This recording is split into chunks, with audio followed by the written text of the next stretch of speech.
Bismillahirrahmanirrahim. Assalamualaikum warahmatullahi wabarakatuh.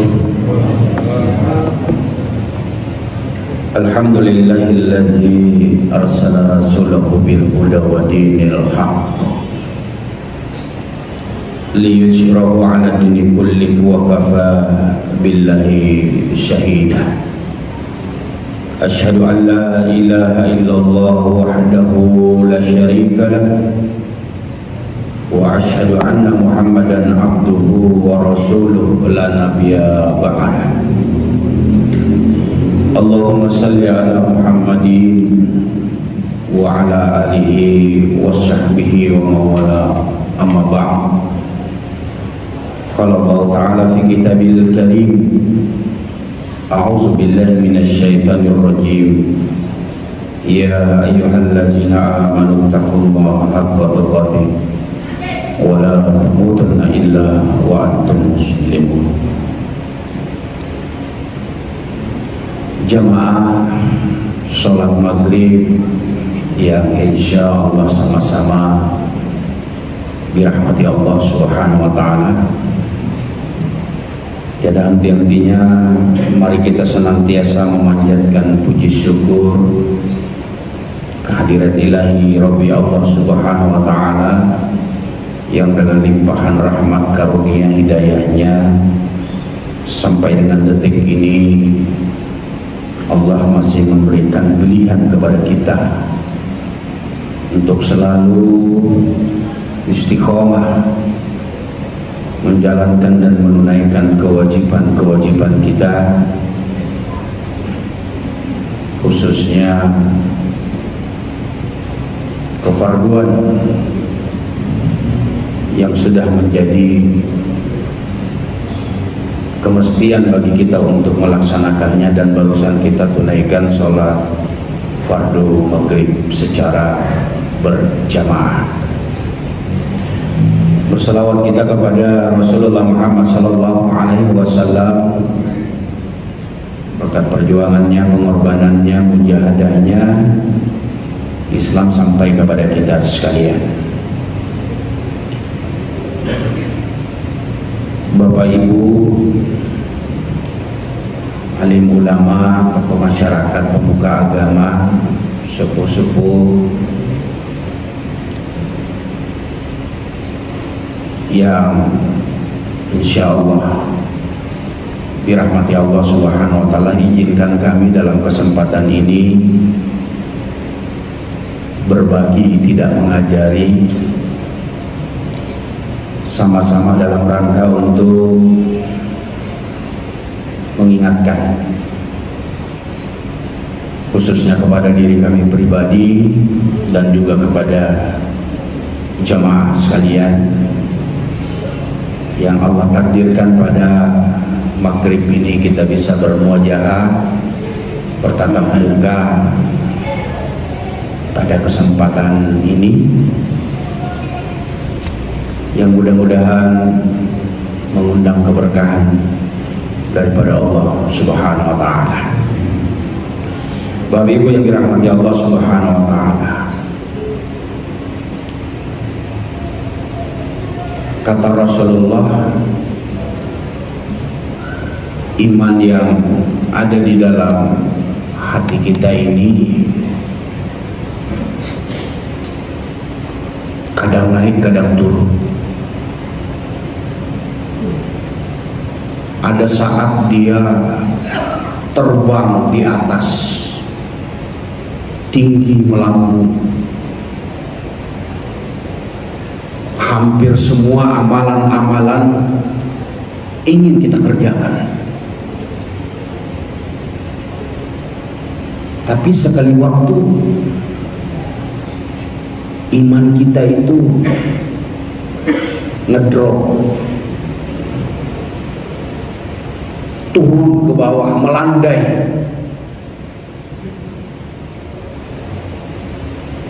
Di saat yang bersamaan pula semangat untuk ibadah kepada Allah itu berat sekali, sulit.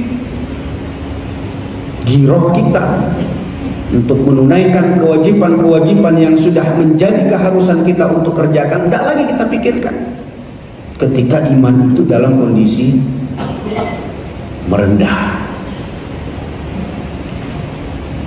Makanya kita diajarkan untuk kita bermohon kepada Allah dalam keseharian kita menunaikan ibadah ini, minta kepada Allah agar terus diistiqomahkan, ditetapkan iman kita. Nah, saat menaik iman ini biasanya dipengaruhi oleh situasi dan kondisi serta lingkungan di mana kita berada. Nah, kita bersyukur di lingkungan kita ini suasana itu selalu diciptakan. Kondisi itu selalu diciptakan. Bagaimana kemudian setiap kita iman ini selalu menaik. Walaupun tantangannya juga tidak mudah. Karena manusia itu ketika ingin melakukan kebaikan-kebaikan, dia tidak mengutamakan dulu dengan Tuhan.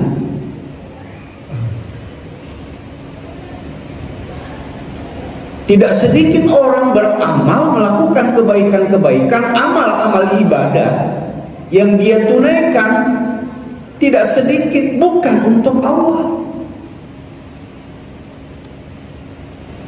tapi untuk siapa? Untuk manusia.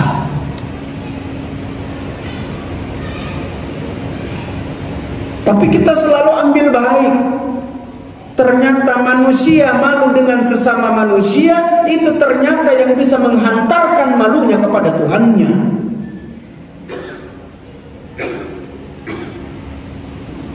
Kita enggan sholat jamaah, sulit bermajelis ta'lim,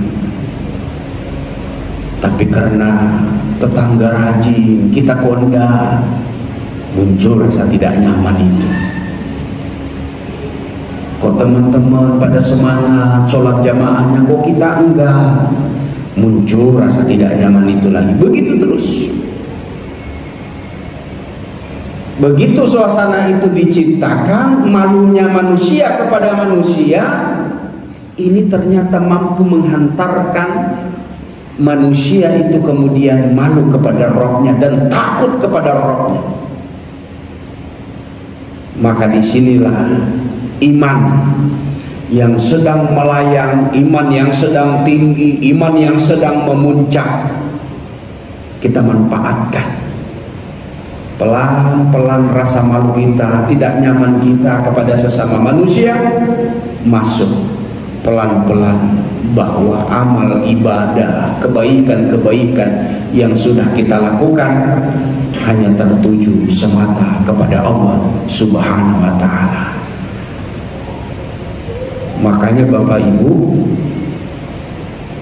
yang melandasi amal-amal ibadah kita itu tidak hanya sebatas banyaknya atau seberapa banyaknya amal ibadah yang kita lakukan,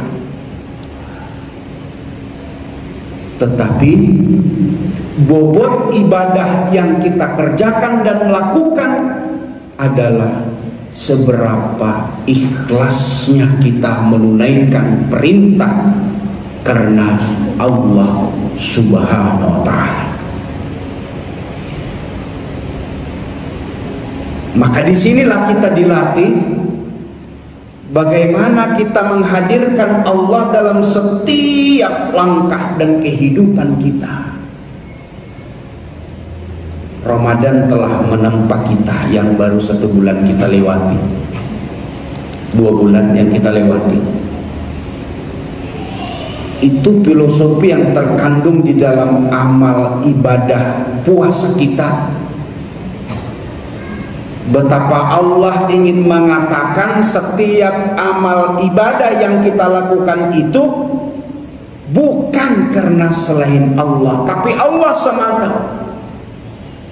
Maka diajarkan kita di dalam melaksanakan ibadah puasa itu Dia disebut sebagai ibadah syirriyah yang tidak kita boleh pamer-pamerkan, yang tidak bisa kita nampak-nampakkan kepada orang lain. Allah ingin mengajarkan semata tertuju kepada Allah Subhanahu wa taala.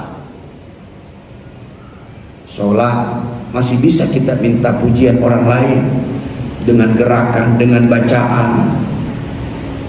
Tapi puasa coba kita perhatikan, nggak bisa kita ingin menonjol-nonjolkan bahwa kita berpuasa.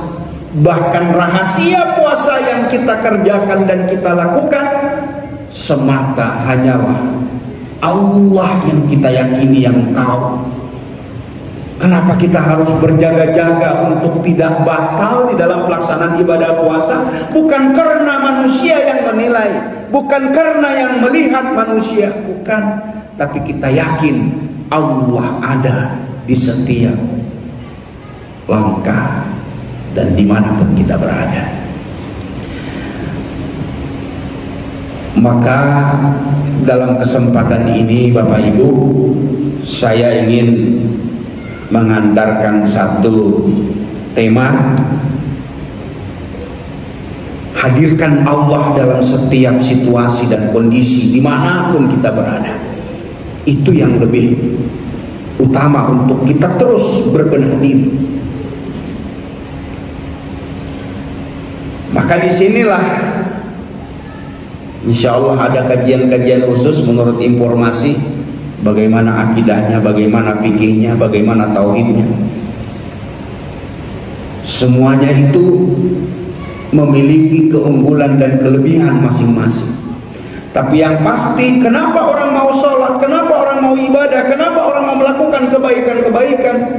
Karena kontak langsung dan hubungan dirinya dengan Allah sedemikian rupa sudah terjaga dan terjalin. Sehingga kita bisa rasakan Bapak Ibu, kalau kita yang sudah 5 waktu mengerjakan ibadah sholat lalu kemudian kita tinggalkan, ada sesuatu yang hilang, ada sesuatu yang tidak lengkap dengan kehidupan kita ini.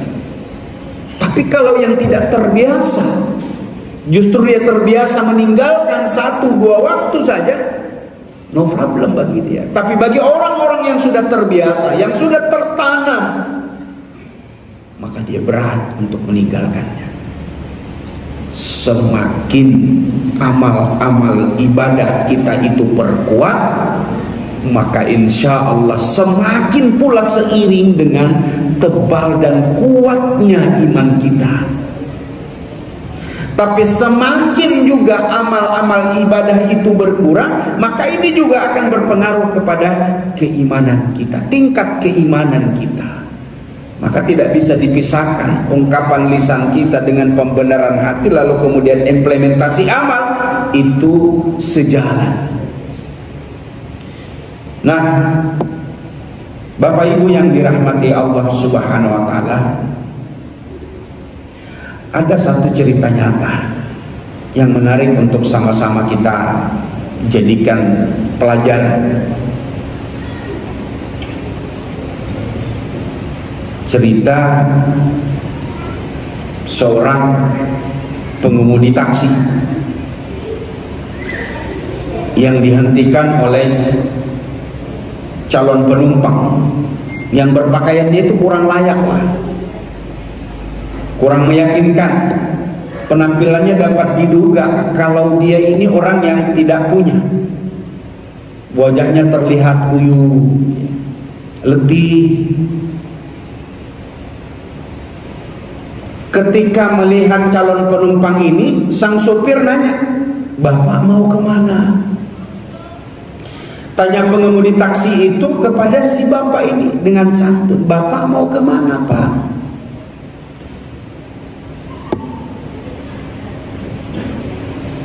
"Saya mau pulang. Kampung saya di daerah Tangerang.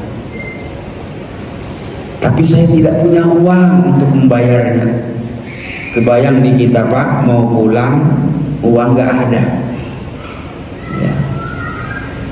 Jadi ini si calon penumpang yang gayanya sudah kelihatan, ya.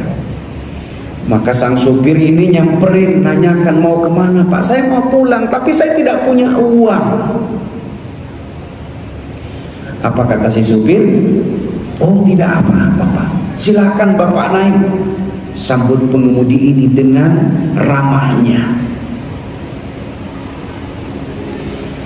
Lalu pengemudi ini pun mengantarkan orang miskin ini ke alamat yang dituju. Sesampainya di ujung gang menuju rumah, orang yang dibawa ini tadi, di mulut gang itu sudah berhamburan anak-anak kecil, berhamburan menuju taksi. Jadi anak-anaknya ini banyak keluaran dari mulut gang, dari gang itu menuju mulut gang, di mana taksi berhenti. Mereka senang. Ayahnya datang. Ayah datang, teriaklah mereka dengan senangnya kalau bapaknya pulang. Apa kata anak-anaknya, Bapak Ibu? Mana makanannya ayah? Kami sudah tidak tahan menahan lapar. Merengeklah anak-anaknya ini. Mana ayah makanannya? Kami sedang lapar, kami kepengen makan. Maaf nak, ayah tidak membawa apa-apa, kata bapak yang miskin ini, tanpa menyebutkan alasannya. Si supir menyaksikan antara dialog anak dengan ayah ini. Ia tidak ingin berlama-lama menyaksikan berada di mulut gang itu, tapi sang ayah ini malu diperhatikan sang supir yang menurut dia gagal membawa makanan atau tidak membawa makanan apapun yang sudah dinanti-nantikan oleh anak-anaknya. Nah, Bapak Ibu yang dirahmati Allah Subhanahu wa taala, setelah disaksikan ketika anak-anaknya merengek meminta makanan sementara dia tidak membawa makanan, si supir menyaksikan itu, lalu kemudian dia pun meninggalkan lokasi itu dengan merasa empati, miris, menyaksikan adegan di mana seorang ayah yang pulang tidak membawa makanan sementara anaknya membutuhkan makanan itu. Ketika dalam perjalanan mengantar orang miskin itu, tadi dia melihat ada warung nasi. Ia pun menuju salah satu warung nasi. Lalu kemudian ia beli 6 bungkus lengkap. Ya, kalau di sini mungkin beli nasi kuning lah. Bungkus lengkap dengan lauknya, kemudian beberapa botol mineral dibeli juga. Lalu kemudian si supir ini kembalilah ke rumah orang tadi. Ia bergegas kembali ke rumah orang miskin tadi. Lalu kemudian pengemudi supir itu sampai mengucapkan syukur alhamdulillah berkali-kali dalam hatinya ketika anak dan ayahnya dengan lahapnya memakan makanan yang dibawa oleh sang supir ini. Kata sang supir, ya Allah, ya Rabbi, ternyata mereka benar-benar kelaparan. Setelah itu pengemudi ini kemudian kembali ke kota untuk melanjutkan mencari penumpang. Tidak seberapa lama Bapak Ibu, masuk kota ada 2 orang turis asing menghentikan taksinya. Minta antar ke bandara Soekarno-Hatta. Sesampai di tujuan, pengemudi itu segera membukakan pintu penumpang dan kemudian menurunkan kopernya sebagaimana biasa. Dengan ramahnya tas dari bagasi, kedua turis itu kemudian memberi uang $100. Berapa $100, Pak? Kalau kurs 15.000 berarti 1.500.000. I have no change, sir. Can you give me just 100,000 rupiah? Jadi katanya, saya tidak punya kembalian, Tuhan. Bisakah Anda memberi saya 100.000 saja? Jangan $100. Saya tidak punya kembalian. Apa kata si turis? Oh, no problem. Take the change for you. Kata turis itu sambil menepuk pundak si tukang taksi, enggak masalah. Kembaliannya ambil saja buatmu. Yang semestinya dibayar 100, dibayar 1,5 juta. Saat masih berada di bandara, lalu kemudian datang lagi 2 orang turis, ya. Jadi belum dia meninggalkan bandara, datang lagi 2 orang.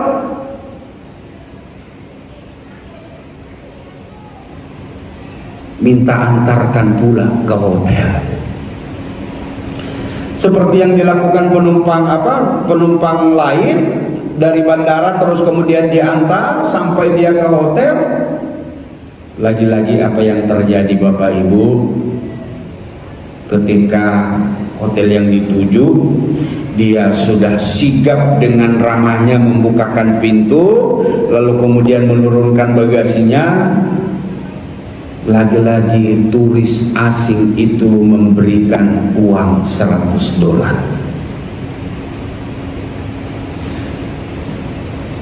Apa katanya? Saya cukup dibayar 100.000 saja, jangan $100. Jadi terulang, Pak, terulang. Tapi apa kata si turis ini? Kembaliannya untukmu. Lalu ia pun langsung, ya, ke pusat penukaran, ditukarlah uang itu $200 dengan mata uang rupiah, berarti dapatnya 3 juta. Apa yang dilakukan si supir, Bapak Ibu? Si supir ini pergi ke pasar. Dia belanja sembako, makanan ringan, buah-buahan, kue, permen, macam-macam dia beli. Tidak lupa dia sempatkan lagi beli nasi padang 6 bungkus. Setelah itu apa yang dilakukan si supir? Dia kembali ke gang tadi, Pak, menemui orang tua tadi dengan anaknya ini. Allah memberi saya rezeki hari ini, Bapak, karena saya telah menolong Bapak. Maka jika saya memberi bantuan yang tidak seberapa ini, mohon Bapak doakan agar perbuatan ini semata-mata untuk mengharap ridha Allah Subhanahu wa ta'ala. Dari cerita nyata ini, Pak, Bapak Ibu pasti sudah bisa memberikan atau menyimpulkan betapa Allah Maha Baik. Allah bayar tunai, Allah bayar kontan. Setiap apa yang kita lakukan ikhlas karena Allah Subhanahu wa ta'ala. Yang semestinya dia mendapatkan 100.000 tambah 100.000 200.000, tapi karena dia baik dan ikhlas tulus menyaksikan betapa orang tua dengan anak-anaknya yang memang kelaparan dibantu dengan ikhlasnya, Allah langsung bayar tunai, Bapak Ibu. Pertanyaannya, mampukah kita melakukan yang demikian? Ini PR kita. Bukan dinilai berapa banyak yang akan kita berikan ke orang, tapi ketulusan dan keikhlasan kita membantu orang itulah sesungguhnya yang menjadi jawaban Allah.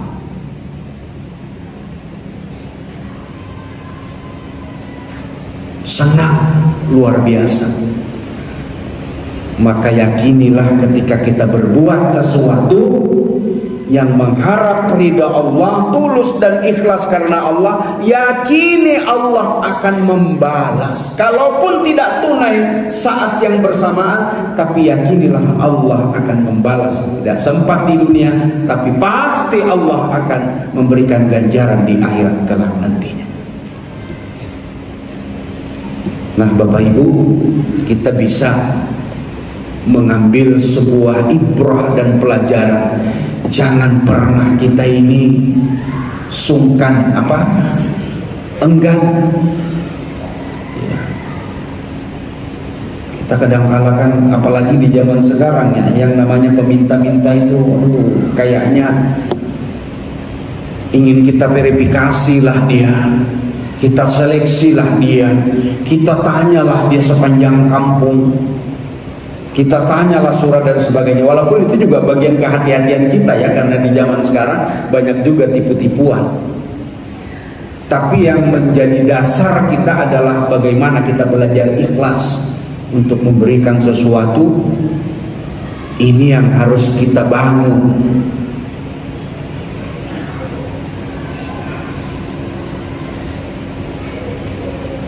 Saya kurang lebih 2 atau 3 minggu lalu pernah terjadi dengan saya, Pak.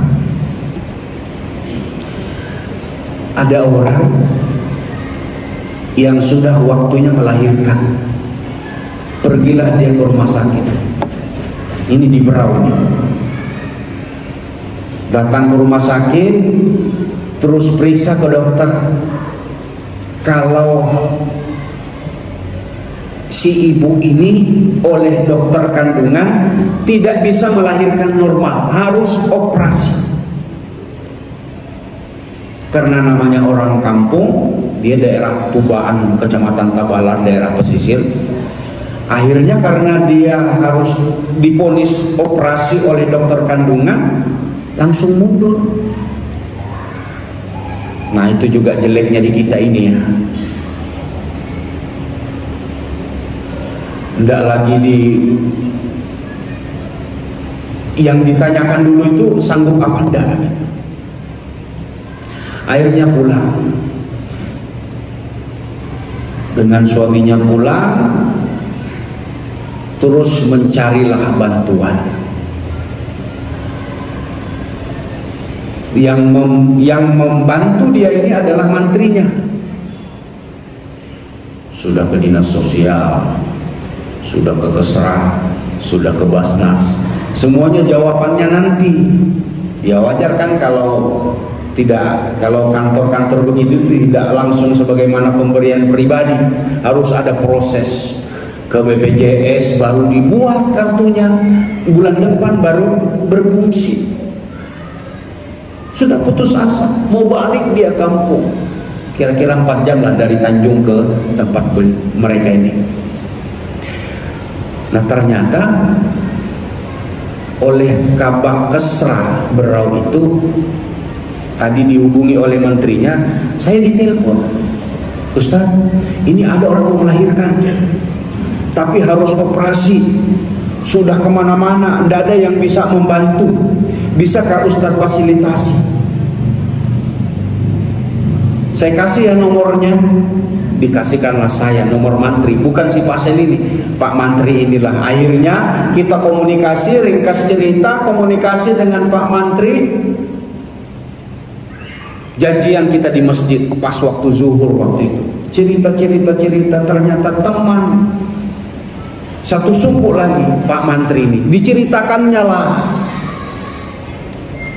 Saya akhirnya langsung juga mengulang. Yang tadinya ke Basnas saya hubungi, ke dinas sosial saya hubungi, ke Kesra juga saya hubungi, Bupati juga saya hubungi, BPJS juga saya hubungi. Semuanya nihil, Pak. Akhirnya dengan niat yang tulus ingin menyelamatkan 2 manusia, saya bismillah. Tapi saya sudah hubungi dulu direktur rumah sakit. Saya tanya, kalau operasi bersalin itu berapa?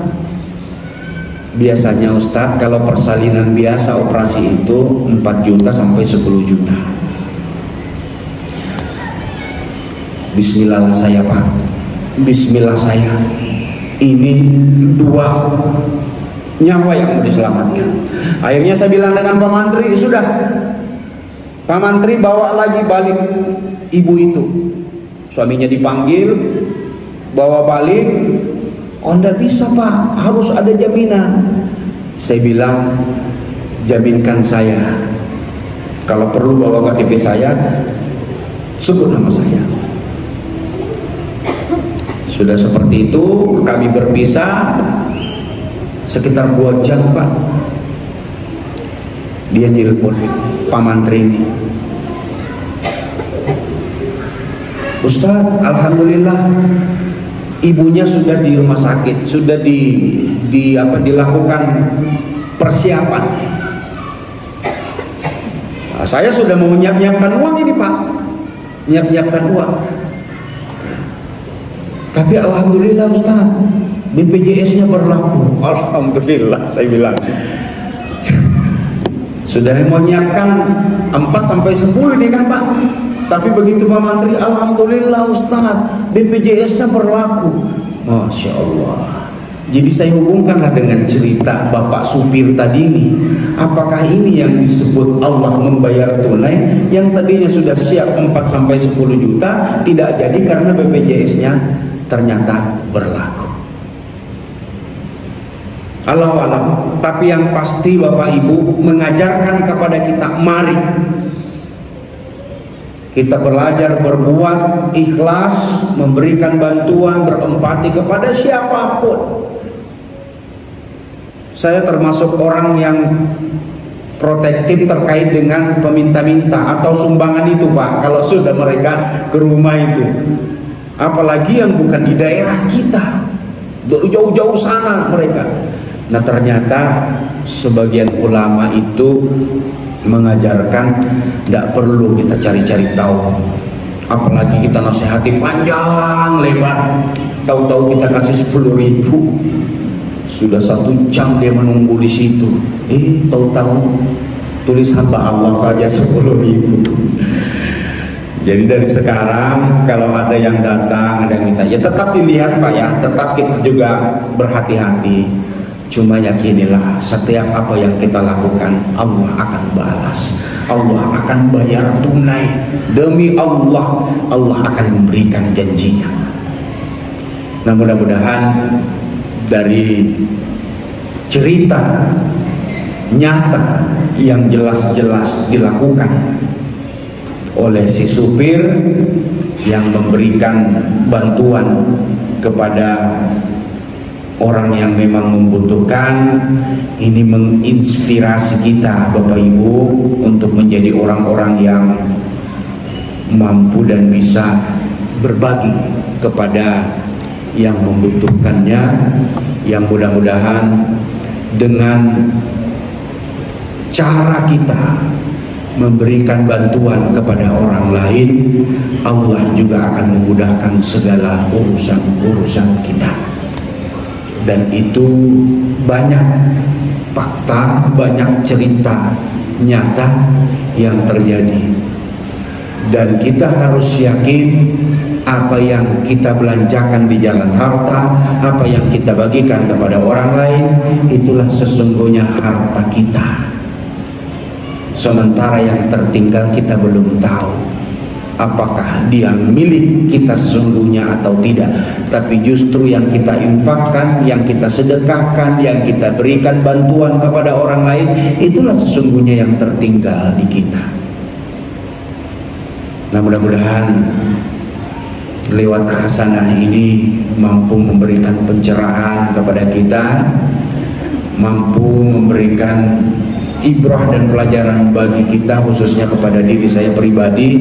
Mari kita menguatkan untuk kita belajar berbagi yang semuanya itu ikhlas, tulus, mengharap ridha Allah Subhanahu wa ta'ala.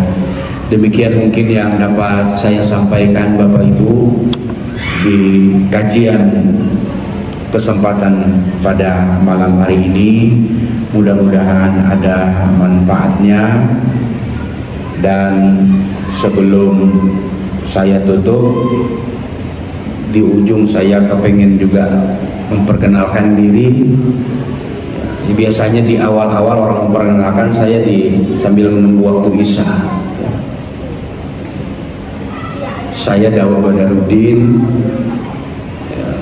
temannya Pak Amrul Siddiq ya, yang saya pernah mengisi di Masjid Gubernur, ketemu dengan beliau ternyata sama-sama orang Berau. Nah, beliau beramanat ke saya kalau ke Samarinda tolong info kalau Samarinda. Akhirnya saya WA, saya ada acara ya di Swiss Bell, sehingga informasinya penceramah malam ini tidak ada ya. Saya sebagai pemain pengganti Pak, mudah-mudahan pemain pengganti ini tidak mengurangi hikmah ya, tidak mengurangi nilai kajian yang informasinya setiap pada maghrib, Masya Allah luar biasa. Di masjid kami aja Pak cuma 4 kali aja sepekan. Ini sesuatu yang luar biasa nih kalau setiap hari ada kajian seperti ini. Insya Allah kalau kita sudah berupaya untuk memakmurkan masjid, keberkahannya Bapak Ibu bisa merasakan bagaimana komplek ini diberikan keberkahan oleh Allah Subhanahu wa taala. Saya tinggal di Tanjung Rede Berau ya. Saya karyawan ya, bukan spesialis ustadz ya. Saya karyawan kulit tambang saya Pak ya.